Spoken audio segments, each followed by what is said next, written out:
And welcome back to Deck Building. I am your host, Demo, and this is 10 abilities that I think Wizards of the Coast needs to revisit. So these are all abilities that have existed, of course, in Magic before. Some of these cards have been reprinted a few times, but we haven't seen any of these abilities on new cards in a long time. In some cases, we haven't seen these abilities on any other cards at all. So for example, Arcanum Wings, a card that I just mentioned in one of my 10 cards videos, Enchantment Aura Enchant Creature. Enchanted creature has flying and it has the entirely unique ability of Aura Swap, 2 and a blue. You may exchange this aura with an aura card in your hand. It's the only card in the history of the game that has that ability. And of course, it's from Future Sight. And I say it all the time about Future Sight. It's one of my favorite sets. It's super interesting because they did this. They were sort of experimenting with a whole bunch of different ideas, and some of them they did revisit later on and others they did not. That's why a lot of the cards on this list are going to be from that set.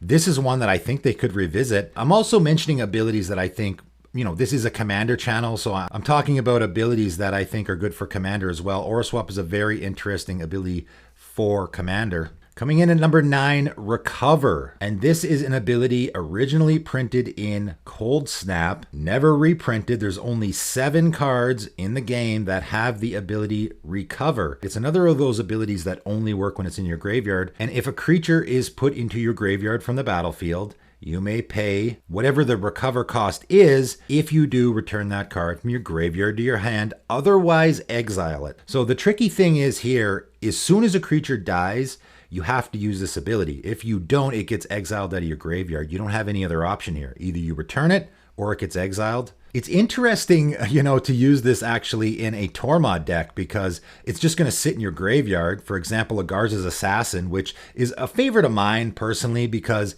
it's a creature that you can just sacrifice to destroy target non-black creature. Not a lot of creatures in the game do that. In fact, I'm pretty sure this is the only one where the activation is I sacrifice it and I can destroy a creature. I really like it. I've used it in Ravos decks a lot because it sort of guarantees that I get a creature into my graveyard that I can return. The recover cost is really, really high. Pay half your life rounded up. That's rough. I've never actually done that myself. In a Tormod deck, any of these recover cards, you can just let them get exiled. It's a card leaving your graveyard, so it's going to give you a 2/2 zombie.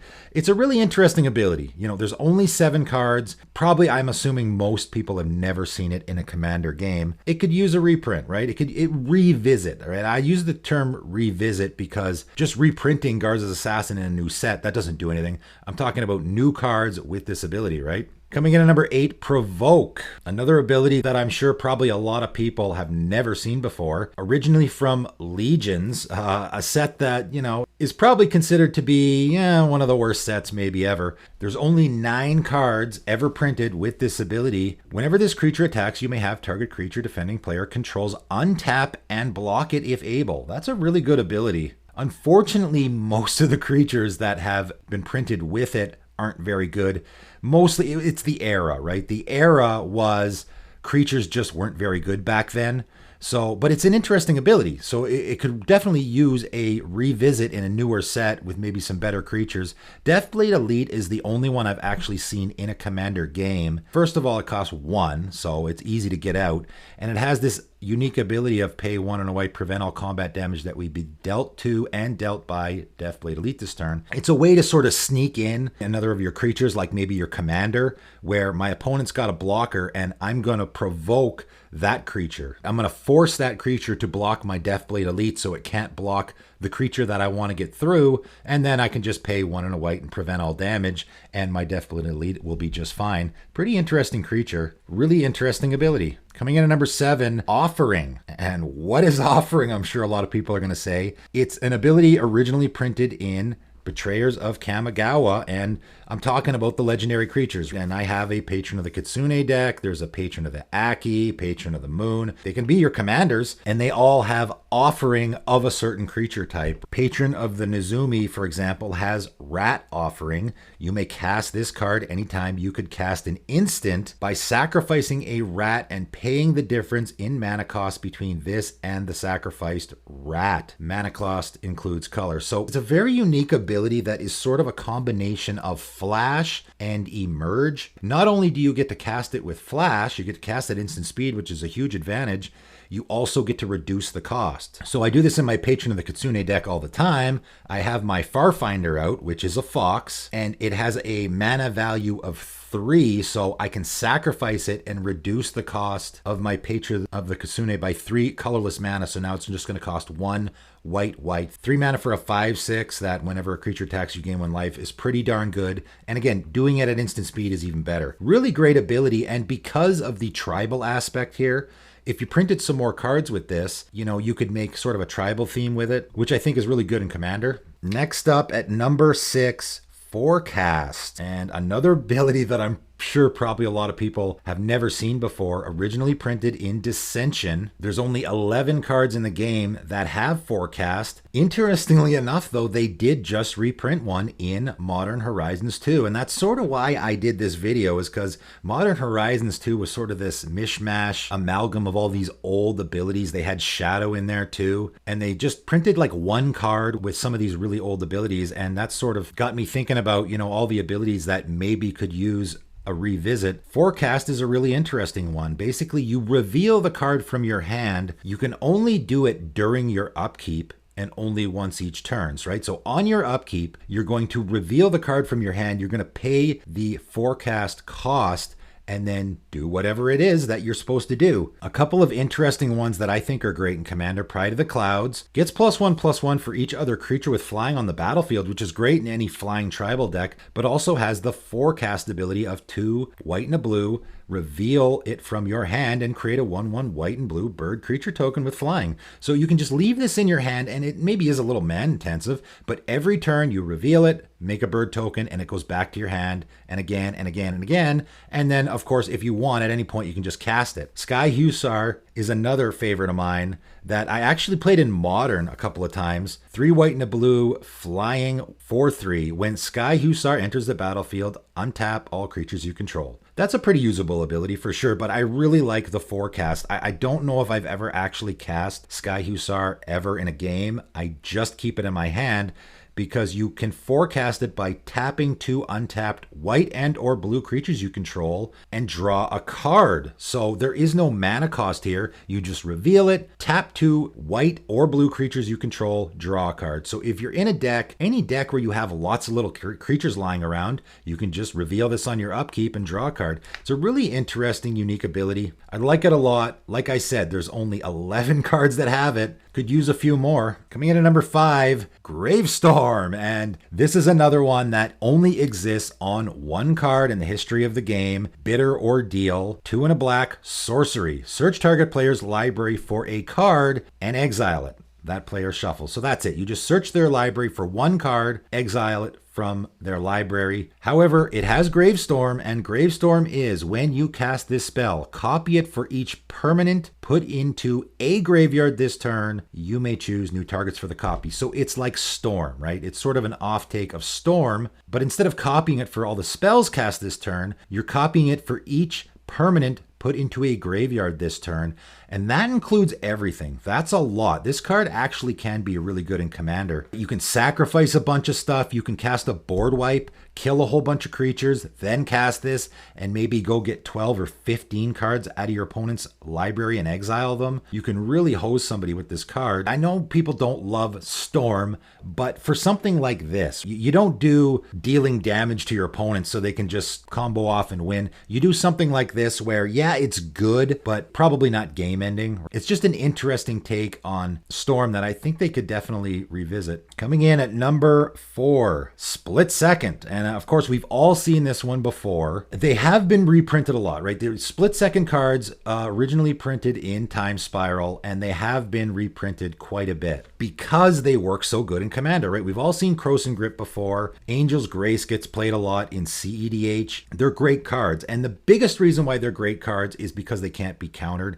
People really like that a lot about Split Second, the fact that you can't counter it. Works really great in Commander, obviously. Corrosive Grip's been reprinted about a dozen times. Nevertheless, though, it's originally from Time Spiral. They're all originally from Time Spiral, except Sudden Substitution, which was printed in Commander 2019. That was the first time they actually revisited this ability because they realized how much everyone liked it in Commander. And more recently, Sudden Edict. Again, in Modern Horizons 2, they printed a new Split Second card that, probably not a lot of people are talking about. 1 and a black instant with Split Second. Target player sacrifices a creature. Not great in Commander, I don't think. Probably in other formats it might be better. But that's it. Just those two cards are the only revisiting of the Split Second mechanic since it was originally printed in Time Spiral block. Only 17 cards. That's it. In the history of the game, there's only 17 cards with Split Second. I think we could probably use a few more. Coming in at number 3, Fate Seal. And what the heck is Fate Seal, right? There is 2 cards printed with the Fate Seal ability. Again, of course, both from Future Sight, Mesmeric Sliver and Spin into Myth. And it's just such a neat ability. It's essentially Scry, but for your opponents. And I love the flavor. Like, the name is so perfect. You're sort of sealing your opponent's fate by manipulating their library. I just love the flavor there. So Fate Seal is you look at the top cards of your opponent's library and you put any number of them on the bottom of the library and the rest on top in any order. Again, just like Scry, except for your opponent. And just like with Scry, you can Fate Seal 1, Fate Seal 2, maybe Fate Seal 5 if they, again, reprinted new cards with this. There only is just the 2. You may have heard people refer to Jace the Mind Sculptor's first ability as Fate Sealing. Sometimes they'll refer to that as Fate Sealing because that's essentially what it is, right? Look at the top card of target player's library. You may put that card on the bottom. That's Fate Seal 1. So I guess the ability does exist. It just hasn't really actually been reprinted. Coming in at number 2, Transfigure. And again, another card from Future Sight and another card that there's only one in existence that has this ability, and it's Flesh Writher. 2 black, horror 3/3. And it has Transfigure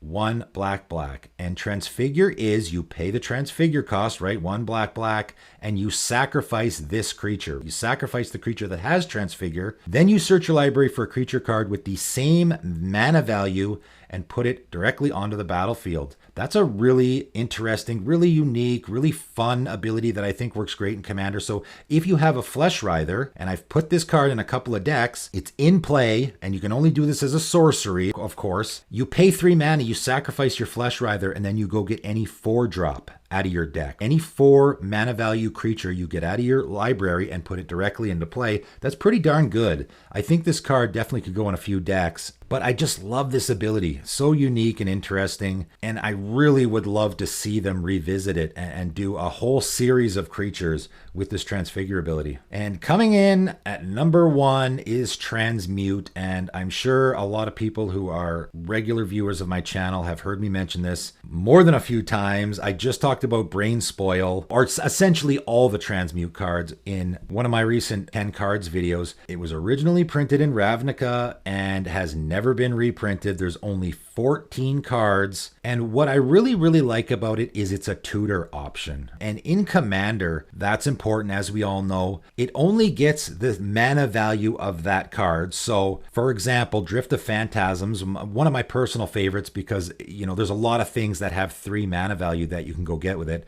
It's an 0/5 defender with flying spirit. So pretty good blocker if you actually want to play it, but you probably want to transmute it. You pay 1 blue, discard this card, search your library for a card with the same mana value as this card, reveal it and put it in your hand. So you're just going to pay the transmute cost, discard it into your graveyard, and then go get anything out of your deck with a 3 mana value. It's really important if you want to be looking for certain pieces. Maybe you're looking for combo pieces. Maybe you're playing a janky deck, though. Maybe you're playing a Stuffy Doll deck, right? And you just really want your Stuffy Doll, so you have to transmute that Brain Spoil, which also costs 5, and go get it. Taloria West is another fantastic one. It's a land that has transmute. Taps to add a blue. I mean, obviously you have to play it in a blue deck, but you can transmute transmute it to go get anything with a mana value of 0. So you can go get any other land with this. It's a way to tutor for lands in blue, which is fantastic. Also can go get a 0 mana artifact. Also can go get a Pact of Negation. A lot of people will transmute this to get a Pact of Negation, which is 0 mana value, right? Really fantastic. I love transmute. I've used it in a ton of commander decks. I have pretty much all of the different mana values committed to memory. If I need a 1, Dizzy Spell is your option for a 1 CMC. Dimir House Guard is your 4 option. I use Dimir Infiltrator a lot as my option to go get a 2 CMC card out of my deck.